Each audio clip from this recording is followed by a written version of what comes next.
My name is Alex Perney. I've been with Advanta for just finishing up my excuse me up my 8th year here at Advanta. I spent the first 4 or 5 years actually doing transactions for clients, handling everything from investments to issues. I've been through a myriad of different issues that clients have had with promissory notes, whether that be secured or unsecured or alternative type notes. So I've really seen a lot of different things. I've seen these kind of things go smoothly. I've seen what people have done that I've seen have caused issues, and I've seen what people have done that can potentially help things move along a little bit better. So again, everything in here is going to be anecdotal from my perspective and from a good best practices standpoint. But we do need to make sure that we give our proper disclaimer before we get started that Advanta IRA and our employees do not give tax, legal, or investment advice. Any information provided here today is for informational purposes only. And before you take any legal action or decide to pursue any type of movement against anyone, especially in the case of what we're going to be covering today, please make sure that you consult with your tax legal professional as they tax or legal professionals as they will be best able to assist you. And again, please make sure you ask questions. We already have one coming in. We'll make sure that we have plenty of time to answer those. So Glenn asks, I have several notes funded by my IRA. I have the borrowers send their payments to me. I record them in a program I'm assuming called Notesmith, and then send them to the custodian. Am I providing a prohibited service? In that scenario, Glenn, I absolutely think that you're just fine in that. What he's doing for people that aren't familiar with self-directed IRAs is that we don't necessarily record a receipt date of a payment. We'll show when we deposit it, but let's say we receive a payment in the mail in the Friday afternoon mail. Well, that's going to get deposited on our check batch on Monday. Now, if there's a holiday or if there's some type of business closure, or especially in these kind of times where there might be extended processing times, the actual deposit date may not necessarily reflect the actual payment date that the borrower, mailed it in and see that it was received timely. So what Glenn is doing is having the borrower send the check made payable to Advanta to him, so that way he can record that it's being paid. He's not depositing the check; he's just simply receiving it, making note that it's been received, and then forwarding it on to the mail to us. That payment has no ability to be cashed by him as the client. It's made payable to us. So I really don't see any issue with that. I don't see that, inherently being a prohibited service. You're not paying yourself for that service. The alternative in this case for Glenn is that he could, to have the same type of records being kept, employ a loan servicer. But typically they're going to charge for that service. Obviously, nothing's going to be free in this world. So if you'd like to do things a little bit more economically, that's definitely a way to do it. And again, that's one thing that we're going to get into today is identifying issues is going to come down to a few different things. And if you want to be a little bit more involved with your IRA, doing something as he has indicated here, that Glenn indicated with receiving the payments, might make you a little bit more apt to issues before they arise into full-blown problems and allow you to kind of head things off a touch. So again, great question, Glenn, and keep those coming in if anyone else has any questions. So a few points that I want you to take away is how to identify issues, what you can do before taking legal action and what you can do after, and how to keep your IRA protected with best practices. If someone is going to default on a note and they just simply don't have money, there's really nothing that you can do as the lender to alleviate that situation. It is, one of those things that is inevitable. If someone doesn't have money to pay, then you're not going to receive payment. So then you need to go down the course of your options of default, legal action, and the like. But there are definitely things that you can do in some cases to help keep that ultimate decision from having to be made, to keep from having to go down that painful road of filing a lawsuit or going through some type of default action or foreclosure or whatever it happens to be in order to keep your IRA out of having to go to court. So again, these are the couple things that I'd really like people to take away from today. And again, if you have any questions or you'd like to point something out, again, I'm always learning in this stuff. With if someone out there, especially I know some clients out here, I just seen by the registration have been issuing notes and doing lending longer than I have had any type of hand in this. Feel free to interject and see if there's anything else that people would find helpful. So the types of private lending that we're talking about, they can really be anything, and their issues can be varied as well. So what I've put up here are kind of just a slide that I stole from another presentation just to illustrate the varieties of different loans out there. And I'm going to go through verbally and just kind of go through some of the issues that you might see with each, and then we'll enumerate some of the more specific, broader points in another slide. So you have traditional mortgage lending, where you have a note and a mortgage agreement, or in some states they call it a deed to secure debt or a trust deed. They can be called many different things, but essentially it is an encumbrance or a lien against a piece of property, typically a piece of real estate, that is tied to a promissory note, or someone's promised to repay a certain amount of money over a certain amount of time. And when we're talking about defaults and issues with notes, it always typically boils down to that note agreement, what they are agreeing to repay. And sometimes that note agreement can be included in with the mortgage. I use a lot of broad terms here, so if you're a little bit new to this or you're looking to get into private lending, I'm trying to keep this as informational but also as easy to digest as possible. So traditional mortgage lending, the the ultimate security to your IRA, or you as a lender in general, one moment, there's one person having issues. No one is having issues with the audio. I had two people say, but I think people can't hear me.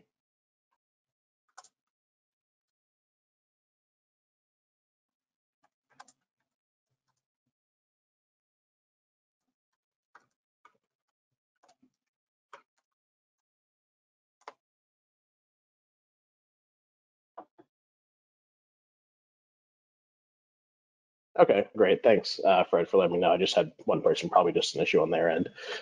So traditional mortgage lending, these are typically going to be a lot larger loans. Real estate is a relatively expensive endeavor for the most part, unless you're talking about very cheap things, but typically uh, you're going to see a lot larger amounts of money. So that is the reason for having a secured interest in a piece of real estate. Now, typically, in the events of these types of loans and the issues that you have, is going to be more or less just people not paying. There's really not a whole lot of extraneous agreements that are out there regarding a traditional mortgage. You've lent someone money, they have a certain period of time to repay it, they have a certain date that they're supposed to pay that, and the application of that payment as principal and interest, interest only, or anything else is pretty clear. So if you have an issue, typically it's going to be for non-payment and things like that. There's really not much else to it. If the person doesn't pay or pays late or has repeated bounce checks, those are the primary issues with things like that. Now, as with anything in human nature, there can be other issues with your borrower. There can be stories and different things like that. But at the end of the day, when it comes down to the material issue that you're going to have with stuff like this, it's typically going to be non-payment. So just the payments aren't coming in, and then you have to do something about it. Short-term transactional funding.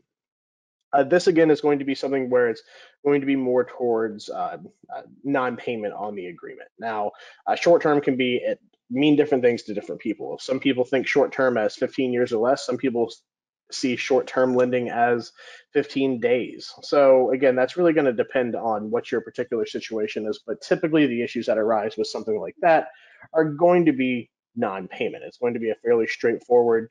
You have your IRA has lent someone money, they are not repaying it according to the term on the note. You now have an issue. Unsecured promissory notes kind of have an additional layer of, I don't want to say complexity, but additional considerations that need to be given by the fact that the only thing securing that note in the event of default, or in the event that they don't pay you, is their good word. Now, I've seen this a lot, and it is very important, especially for those of you out there that haven't actually maybe funded something and someone's saying, hey, I need to borrow money, I'll secure it with with 123 Main Street. If there isn't something recorded in public record, meaning that you don't have a separate document, or there isn't something that is being sent to the clerk of court registering a lien against that property, and they just write in 123 Main Street is the security, that in and of itself is typically just an unsecured note. There's very little that I've seen in my experience with people actually being able to foreclose in the event of default on a note like that. Now, there may be some recourse. There's definitely probably attorneys out there that can help you through that process, and you may, again, may be able to recover something against that property. But yeah, absolutely. One moment, sorry. So you need to make sure that if there is any type of security being issued, that it is recorded. If there is no security, if there is no recording, typically that means there is not any security to that loan past just the ability of the individual to repay. Let's see. John has a question. Let's see. Unfortunately, John, with questions like that, we can't place anyone with an investment. But again, we do have a lot of networking events. Unfortunately, with the current state of affairs, with the current virus outbreak, we aren't able to host any in office. We're looking into maybe doing some virtual ones, but we like to offer our clients the ability to network. And we've had plenty of clients be able to invest with each other, lend each other money, and the like. So once things get back to a little bit more of a normal pace in life, we'll certainly have many more in-office and live things that you can come for networking to find funding or to lend people money. But unfortunately, we can't connect people directly. It's we're not a broker dealer. We don't endorse investments. But great question. We'd love to have you in the office when we get back a little bit more a little bit more normalcy in life. Now, getting into the two at the bottom of the slide, equity participation and secured notes. These are where you're going to have to do a little bit more, let me think of the right word, a little bit more analysis in what actually is going to constitute being an issue or something that you need to pursue default on, because there's additional agreements that can come along with these types of notes. So an equity participation, for those of you that aren't familiar, it's a additional agreement that is written into the note that on the sale of the underlying property, there's a certain portion of the sale equity or the profits at the sale that are due to the lender. Now, this typically doesn't have too much of an issue so long as the property doesn't sell.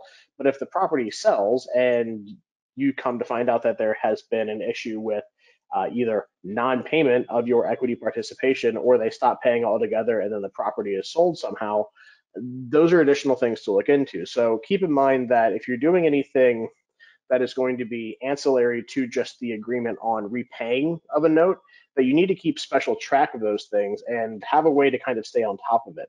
Now that can vary. It's easy enough with equity participation to maybe check every couple months to make sure that the property hasn't had any recorded sales, drive by the property.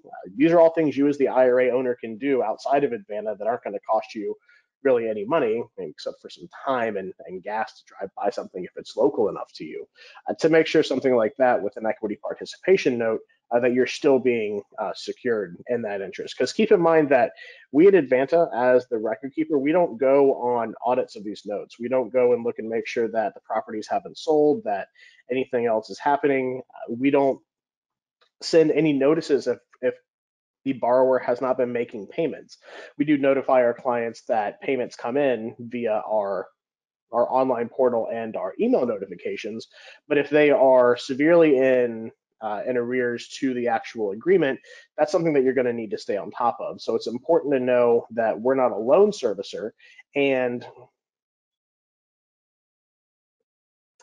that we're not a loan servicer, but by virtue of the fact that you do see payments coming in, that can give you a gauge of if they're making payments on time. And to the gentleman's first question about receiving those payments in and then making sure that they're being paid on time, that's a very good tool to use. And I'm really glad he brought that up.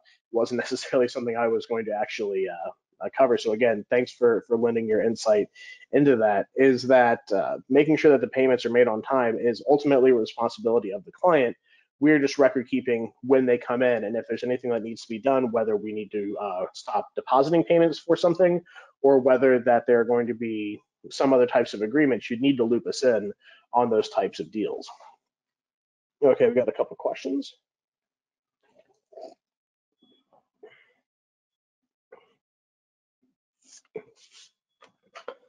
Okay. Let's see. Robert asked, what social media outlets are Advanta clients using to connect and do business together? Any forums, websites, etc. Robert, I wish I knew, since everything is so dynamic right now with the shift to everyone doing things digitally and not being local to uh, necessarily like network like we're all kind of used to in the area. I honestly don't know. It's something very good for us to kind of look into and put out there for our clients, but in all honesty, I'm not sure of anything. I mean, we have our Facebook page.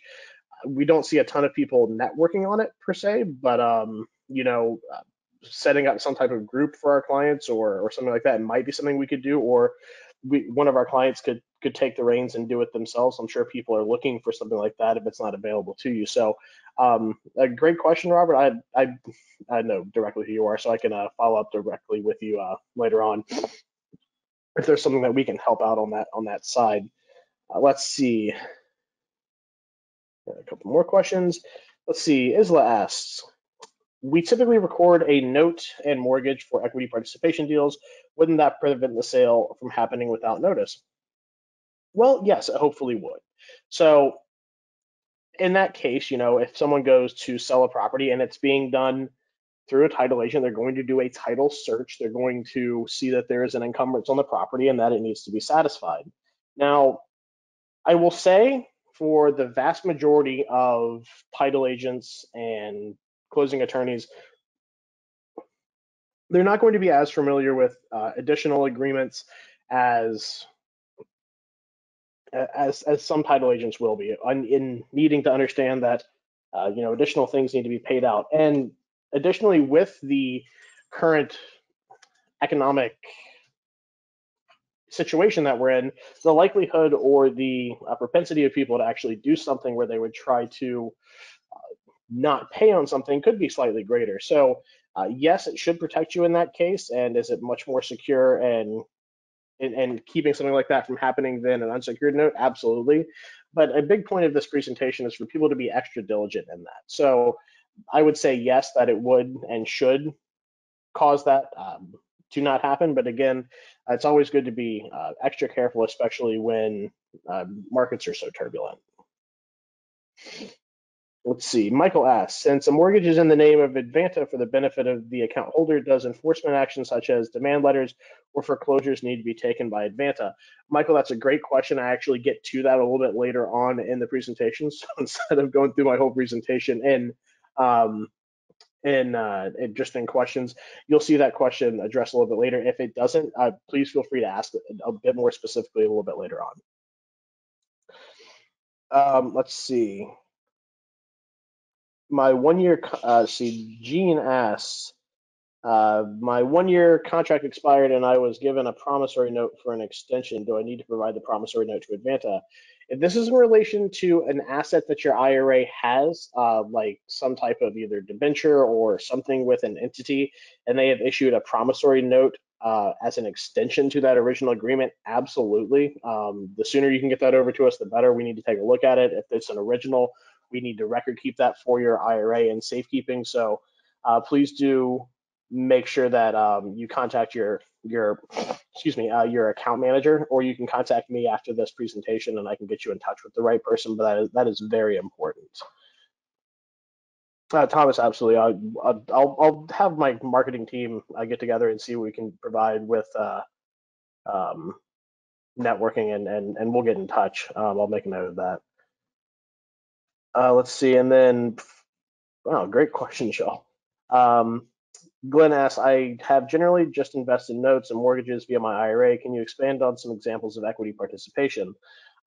Glenn, I would love to. I actually do whole presentations on that, but in just a kind of 30,000-foot view, in the sale of the property, maybe in lieu of charging an interest rate on the note, maybe it's 1% interest or 0% interest, but the consideration on the note is, let's say, 1/3 of the profits. So everything after the initial basis of the purchase price is due to the lender at closing. So there's a bunch of different ways to frame that, and I'm happy to talk to you more about that.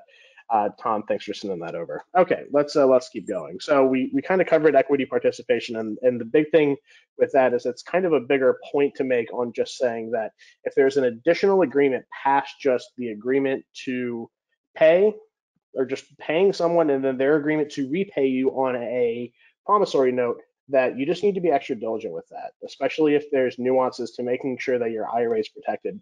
Typically, those things don't trigger until the underlying security is sold.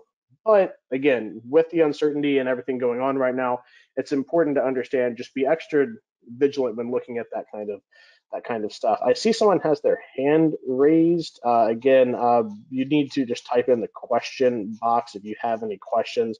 I'm happy. I think, Gene, I think I got to everything for you.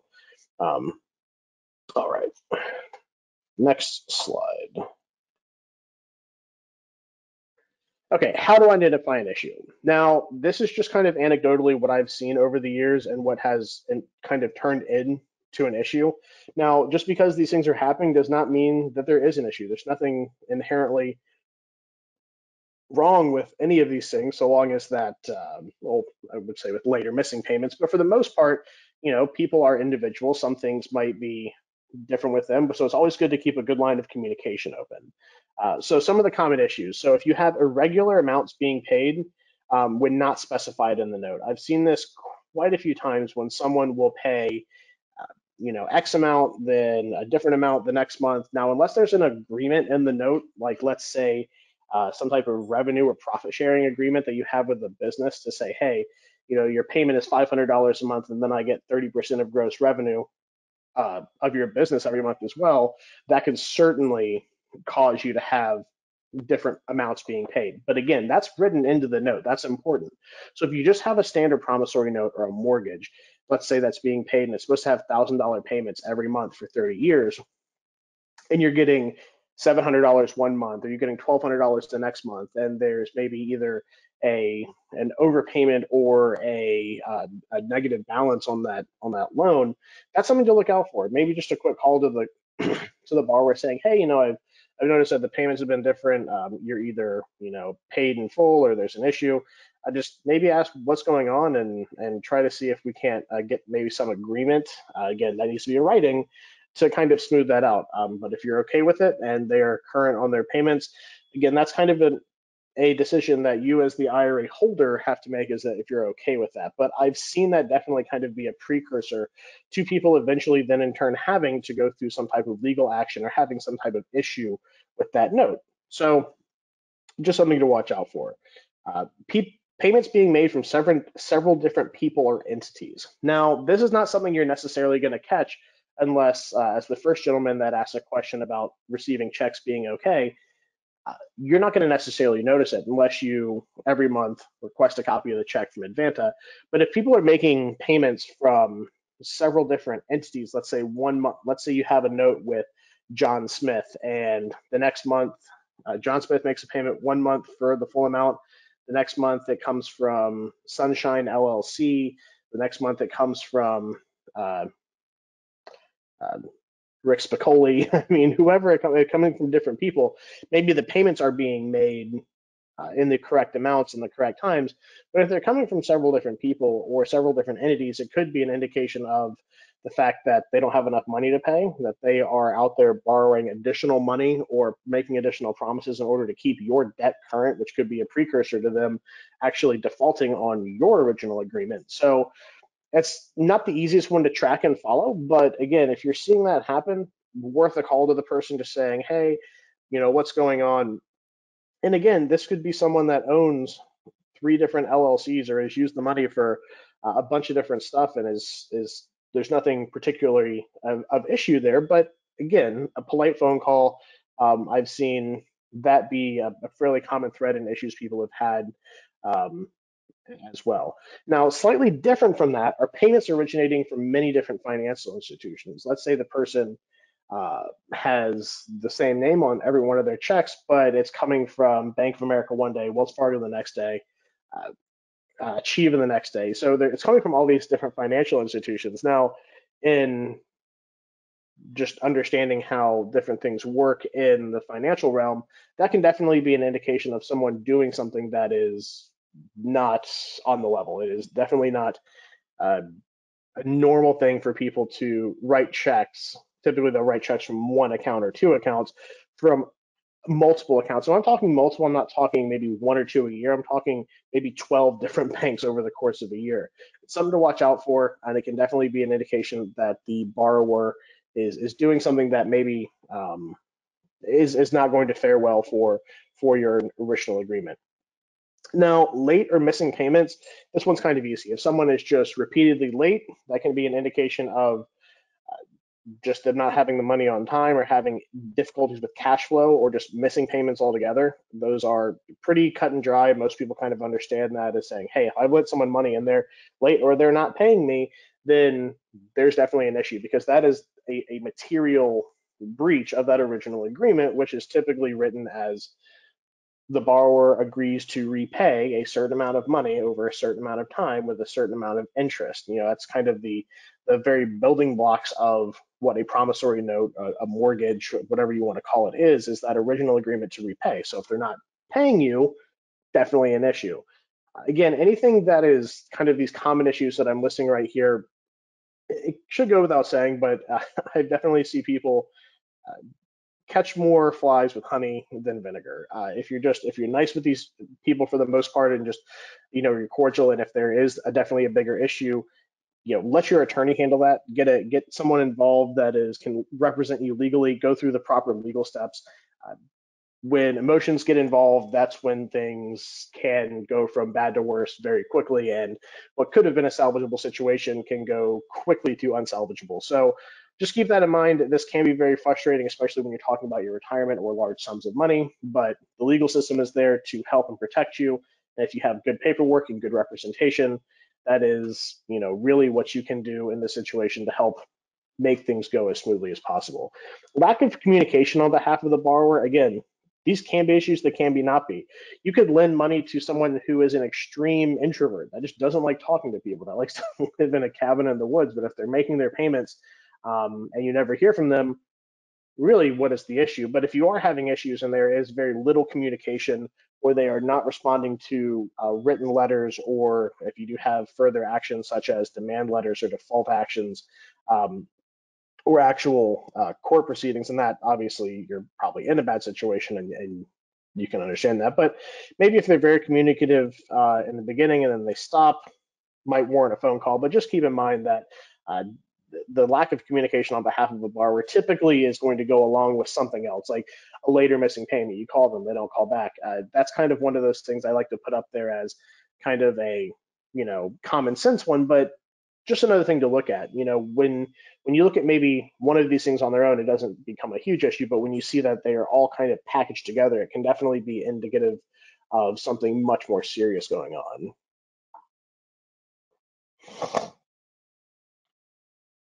Let's see, Thomas asks, yeah, so we put all of our presentations and the recordings up on our YouTube channel, so feel free to log on and check it out. So yeah, we are more than happy to help you out that way. Or if you'd like a PDF copy, just shoot me an email and I can send you a PDF copy of the compiled slides. That's not a problem as well.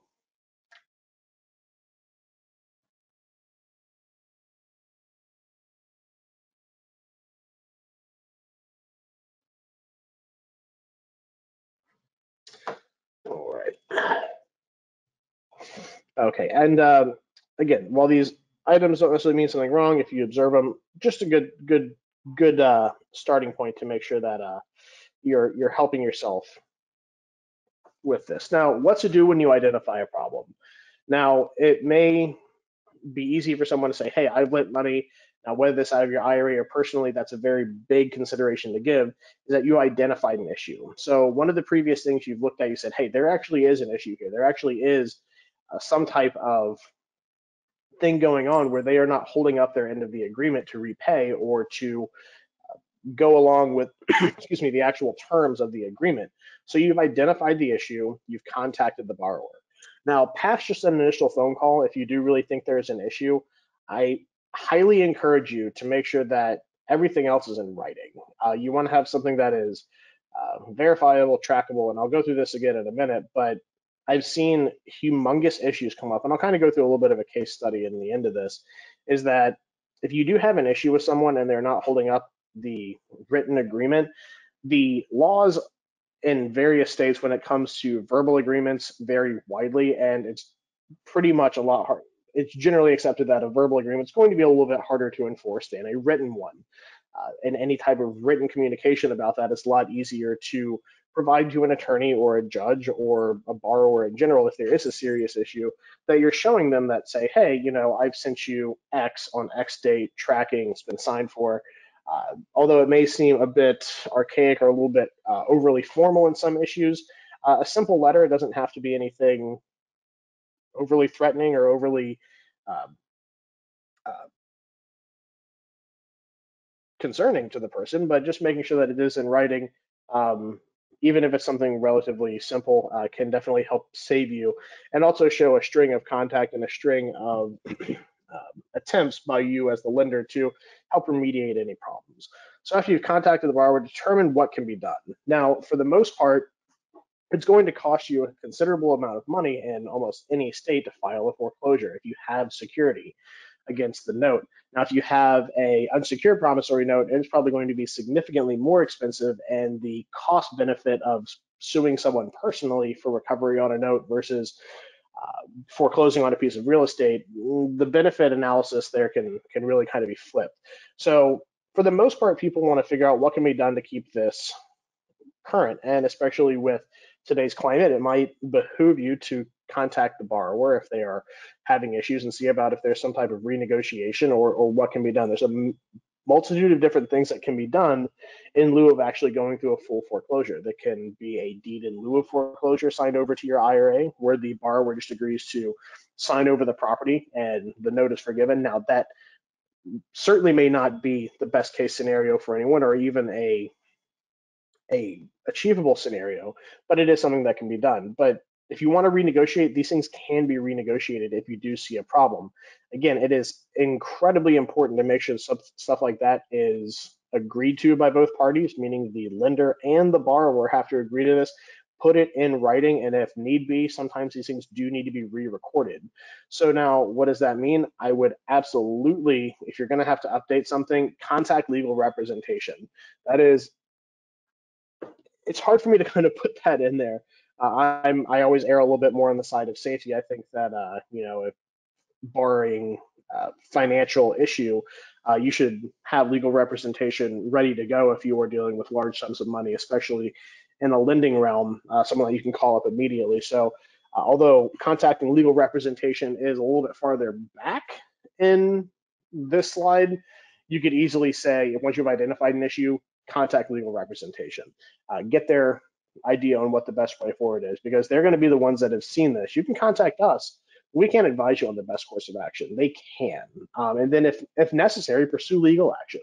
That's really where all these kind of things boil down to, is that if there is a problem and there is something that needs to be done, it needs to be done through the legal system or whatever is the governing set of rules, for lack of a better term, because notes, depending on what they secure and how they are made, have vastly different consideration when it comes to remediation for non-payment or violation of the terms. It can be as simple as someone just signing over a piece of property, or it can be as complicated as having to go and file a full lawsuit against someone or for full foreclosure measure in order to recover or make yourself or your IRA whole in that scenario.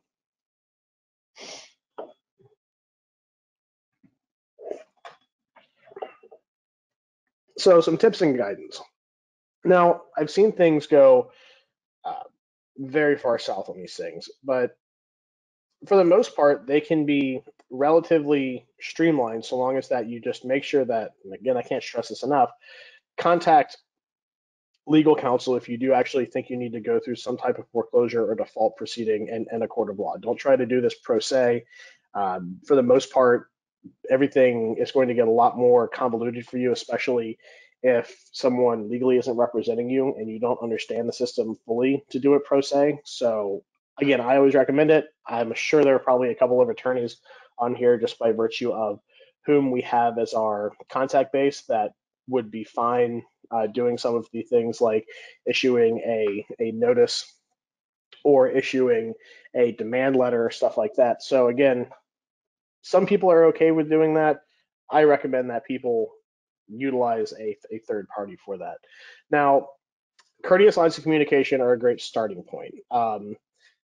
Conveying anger to a borrower is typically not going to help. Let your attorney or let someone that you're paying to represent you handle a bad situation. If there's something that's coming up and it's starting to be a lot of acrimony and things like that, I would recommend that letting an attorney handle it, so that way you have a clearer head, let's say, involved in this. And people have every reasonable right to be frustrated and angry, especially when talking about large sums of money. And compounding that on the fact that you're using your IRA is certainly understandable. If the borrower is still capable of upholding the note and you don't want to go through default, make sure that any modifications to your original agreement are in writing and signed by the borrower and Advanta for your IRA. So it's incredibly important. And getting back to the gentleman's question about foreclosures, that's where we're going to get into it right now, is that if there is any type of motion or there is any type of demand letter that needs to have the signature of the lender on it, it has to be signed by Advanta. Now, we don't necessarily have to be present in court. We can assign over a representation or a power of attorney for the specific matter to either the attorney or the client. In some cases, that is not able to be done and Advanta would have to go to court.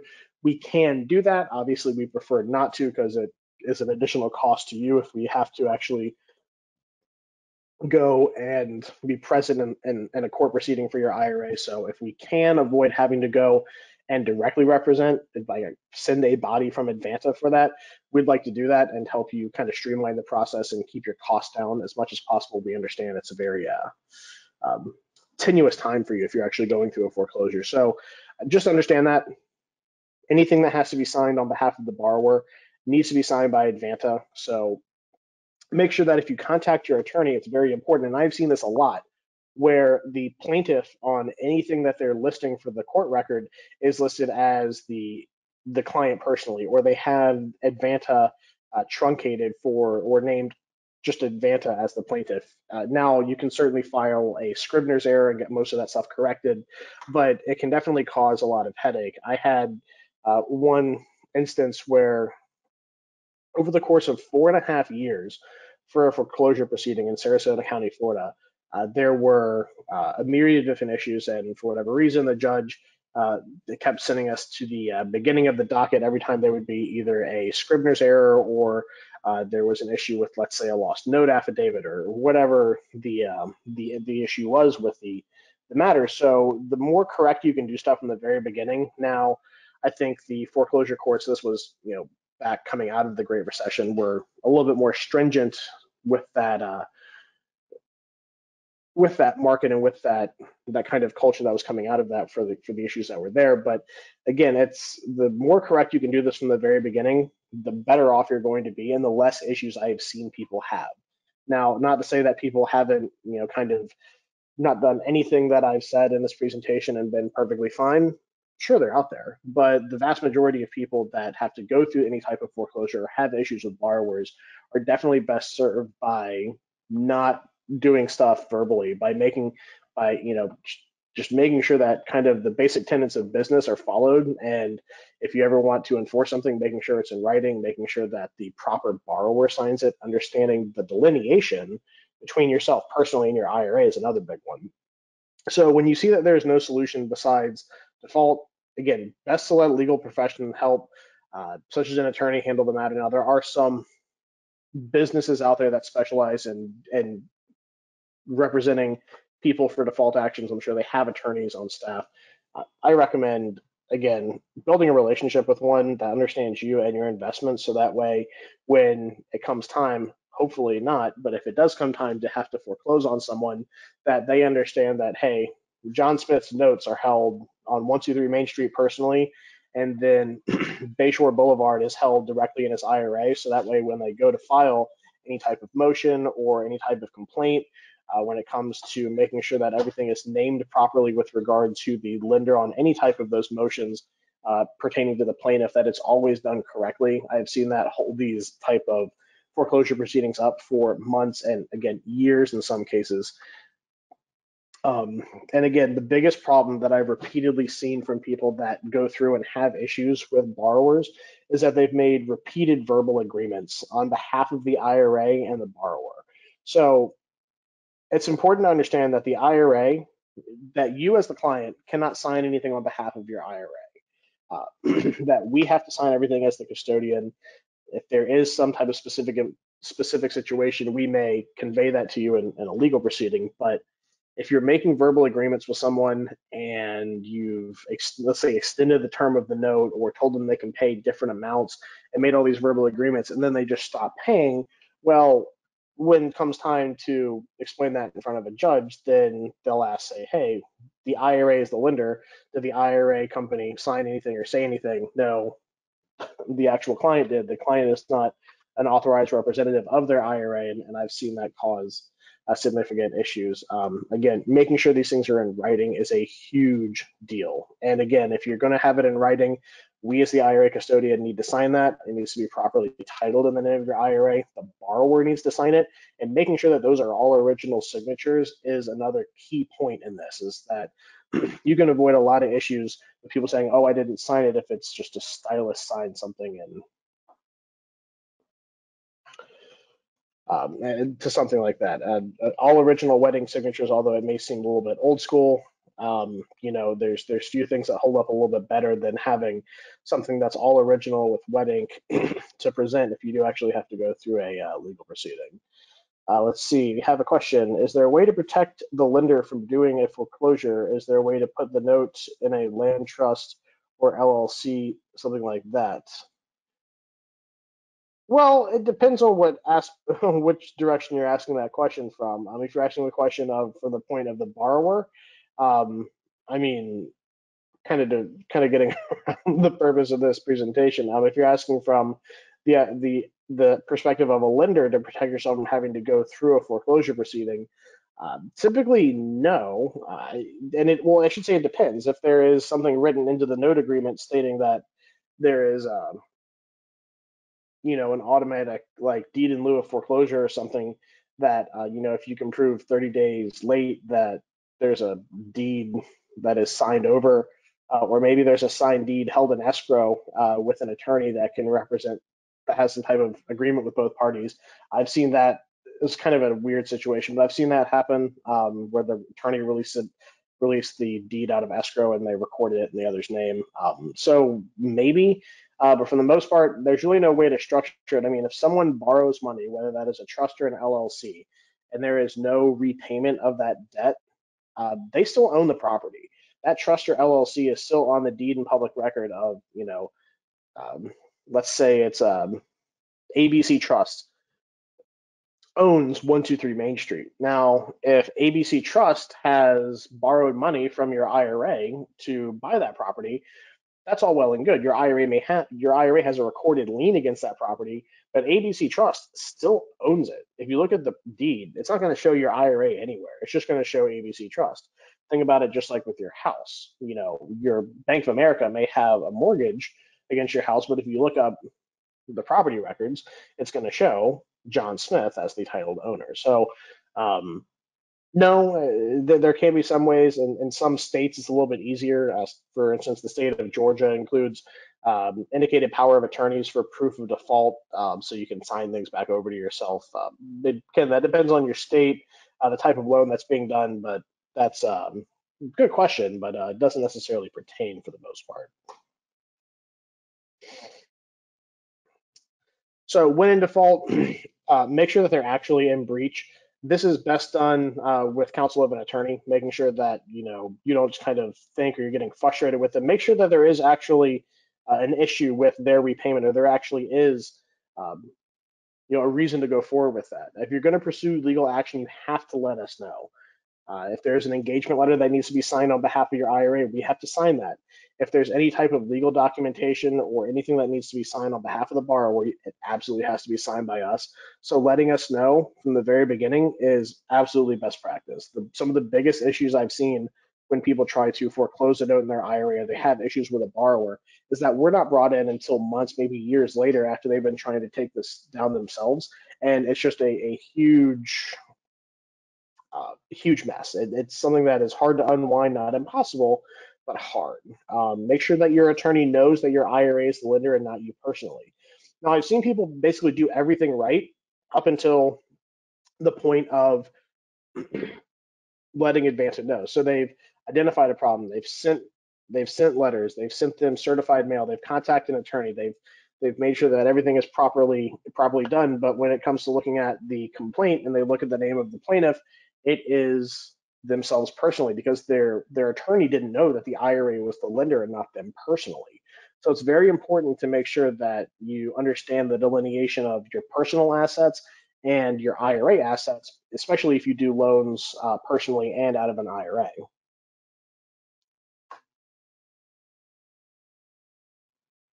Oh, sorry, yeah, Michael. If I misspoke, yes, if anything needs to be signed on behalf of the lender, it is signed by Advanta. Sorry if I misspoke on that point. That is correct. And to correct anyone if anyone was confused, in this scenario, anything being signed on behalf of the lender or your IRA in general needs to be signed by Advanta. From an IRS standpoint, what happens if you cannot recover the money lent out of your IRA? Can you just record it as a business loss? Unfortunately, they said no.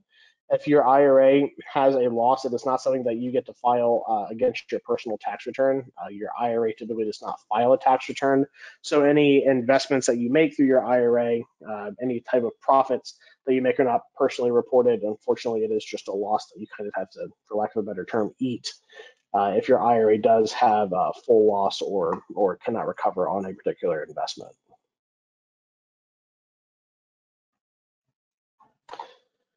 Okay, if the IRA is summoned to court, that means Advanta needs to be notified. Again, we kind of covered that. If the lender does have to be present, we cannot assign over that representation to your attorney or you personally, then we would have to be present if need be, so let us know. And again, any correspondence being done with the actual borrower needs to be done in writing, preferably with tracking and signature verification. So the more verified forms of communication that you can have with a borrower, the better.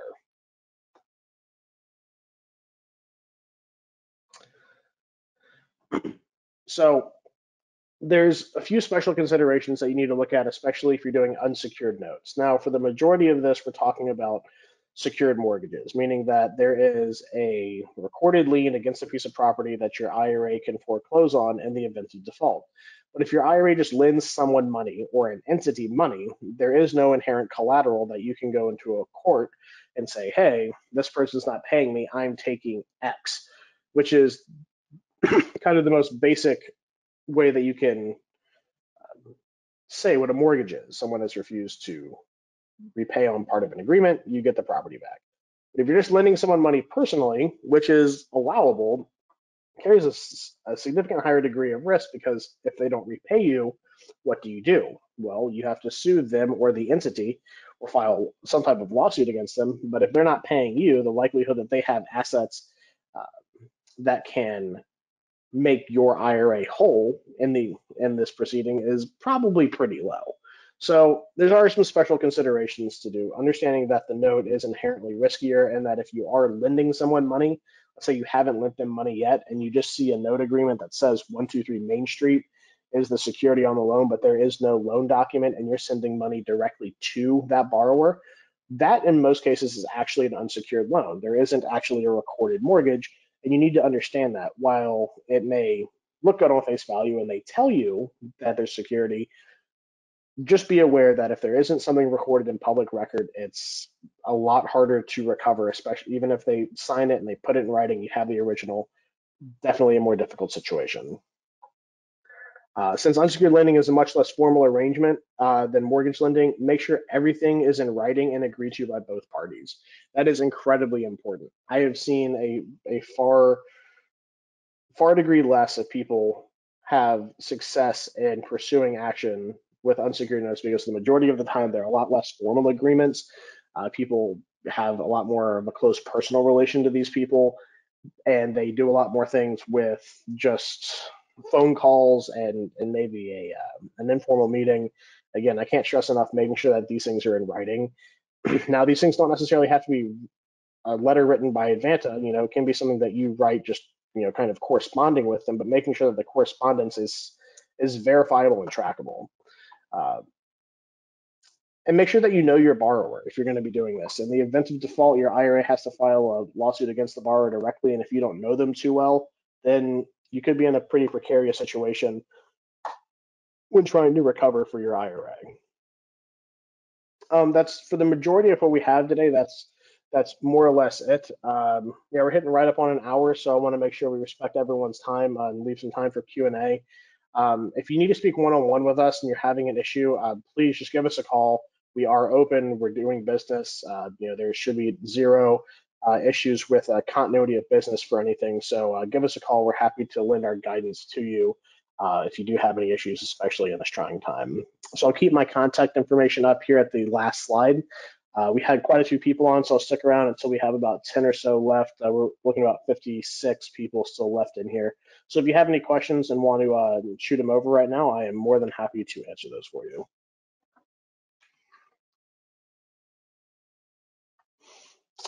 Okay, Rob, yeah, not a problem. I'll circle back with you later on this afternoon.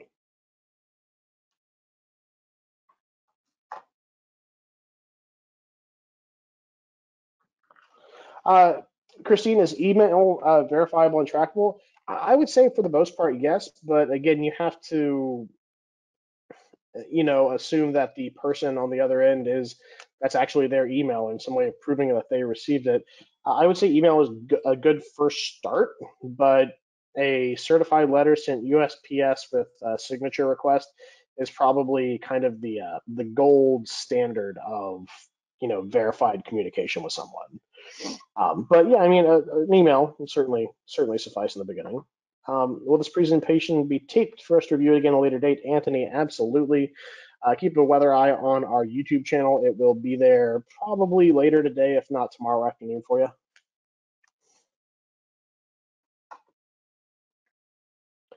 Oh, I just realized I didn't put my Thomas. Let me just, I'll put that into everyone.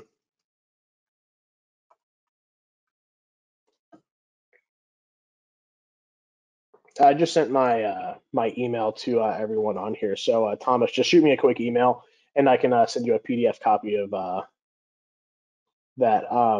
If you're looking for private money, again, I would say that uh, it's one of those things where I see a lot of people have success in local networking groups that get involved in your local RIAs. Obviously, right now is a hard time to do that just because everyone is trying to practice safe social practices such as social distancing and being conscious of others and making sure that they're doing their part to minimize the impact on society of COVID-19. So, what I would normally tell people on how to find private money is to go and network and shake some hands. That would probably be a pretty irresponsible thing for me to tell you right now. So I would say keep an eye out on our social media and everything like that. We'll see what we can put together to help people network a little bit more remotely.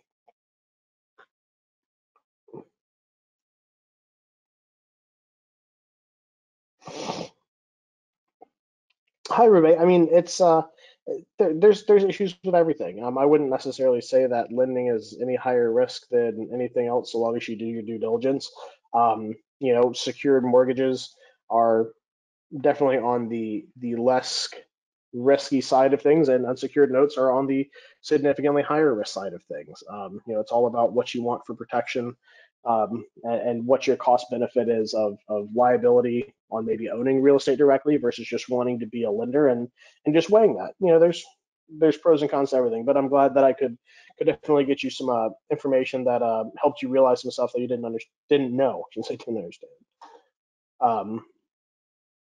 Ed, the recording, it's hard to say. We send it to get compiled by our web developer. I would say by the latest tomorrow afternoon, at the earliest, maybe about 5 o'clock today. It just depends. But I would say by Friday, it should definitely be up there.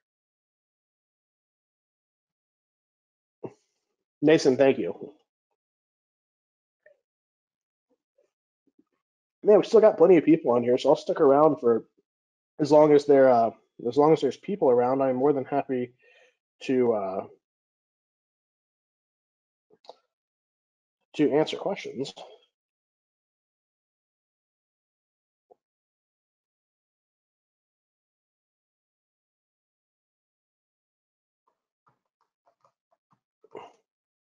Thanks, Yolanda. My pleasure.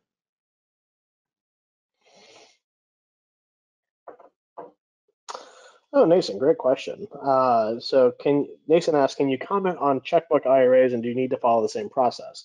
So with a checkbook IRA, essentially, yes, everything needs to be followed the same, with the exception of Advanta needing to sign on behalf of the lender. So the LLC needs to sign everything on behalf of the lender because the LLC directly is the lender. Now, in a single member LLC, there might be specific regulations in your state pertaining to what are deemed pass-through entities or disregarded entities needing to have the member sign stuff for court proceedings.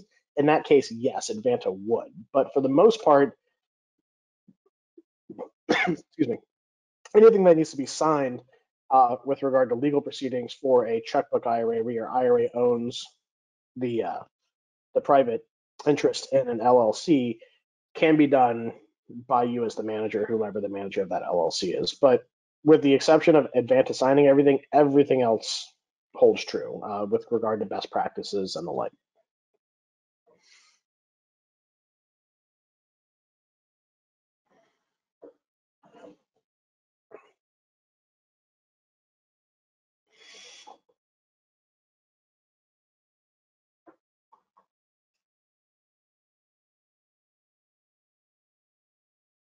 Let's see, IRA LLC.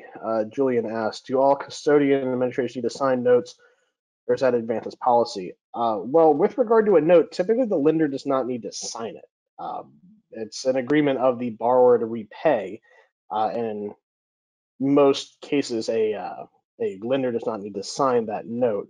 Now, there may be instances where we do, but that's kind of more to the point of the actual investment, not necessarily a company policy. We don't have a policy of signing notes per se, but if a note requires it or there's some type of additional agreement that needs to be agreed to by the two parties, then yes, we would if need be. But typically, notes don't require the lender to sign them.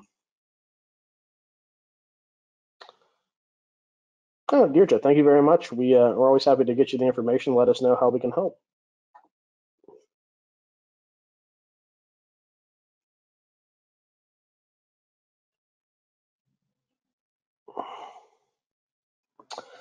Let's see, James, sorry to join the webinar late. What is the typical interest rate and term limits I should set for hard money lending?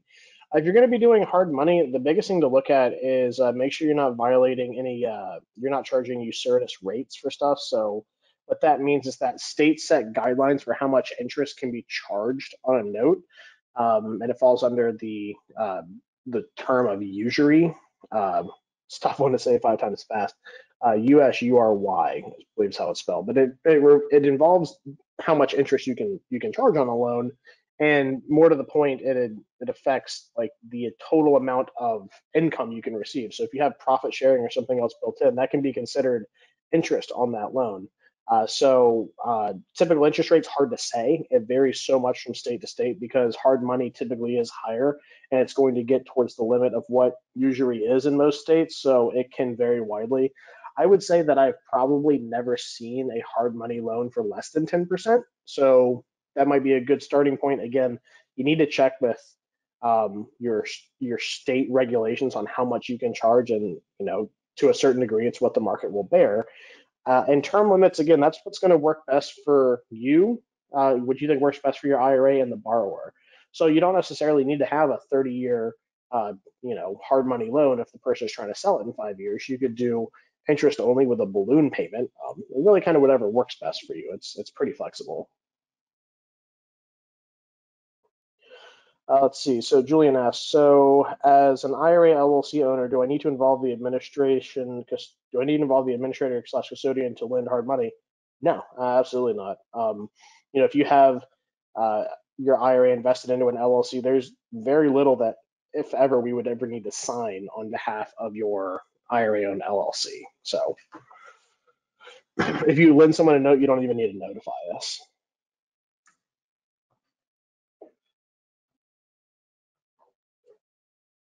Yep, not a problem. Happy to help James and Julian.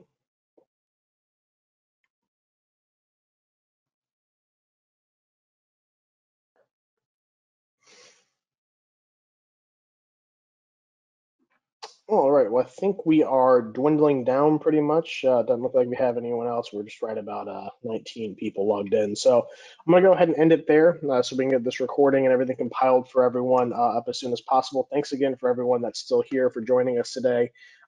We certainly want to be a resource in these trying times. And if you have any questions, if you're our client or you're looking to self-direct, please don't hesitate to give myself a call. I am more than happy to help you. Thanks and stay safe.